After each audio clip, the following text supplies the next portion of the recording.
ایک مسئلہ یہ رمضان المبارک میں اکثر ہوتا ہے کہ فطرانہ جو عید الفطر پہ فطرانہ دیا جاتا ہے، اس کے متعلق کہ کس کو دیا جاتا ہے، کتنا فطرانہ ہے، کس پر لاگو ہے، یہ اکثر مسئلے شروع ہوتے ہیں۔ اکثر یہ لوگ پوچھتے ہیں، سوال کرتے ہیں کہ جی یہ کس پر لاگو ہوتا ہے، کتنا فطرانہ ہے، کس کو دیا جائے۔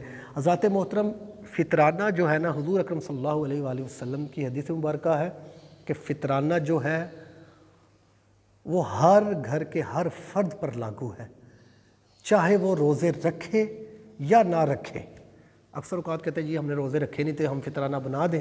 نہیں، چاہے تم روزے رکھے ہیں چاہے نہ رکھے ہیں، نہ رکھو، فطرانہ ہر کسی پر لاگو ہے، ہر کسی پر لگتا ہے فطرانہ، اور وہ ادا کیا جاتا ہے۔ کس کو ادا کیا جاتا ہے؟ جن کو تم زکوٰۃ عطا دیتے ہو یا صدقہ دیتے ہو، ان کو ہی فطرانہ جو ہے وہ غریب مسکین کو لگتا ہے، یتیموں کو لگتا ہے، غریبوں کو لگتا ہے فطرانہ۔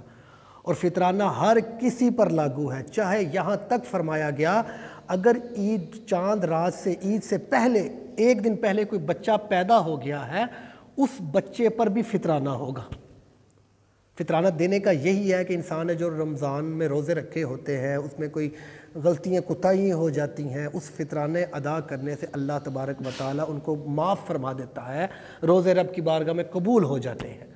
یہ فطرانہ جو ہے یہ گھر کے ہر افراد پر، مرد ہے، عورت ہے، بوڑھا ہے، بچہ ہے، جتنے بھی افراد گھر کے ہیں ان پر فطرانہ جو ہے وہ لاگو ہوتا ہے اور وہ ادا کرنا ہوتا ہے۔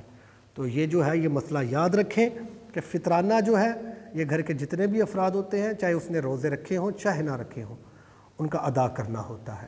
اللہ تبارک و تعالیٰ یہ فطرانہ ہمیں ادا کرنے کی توفیق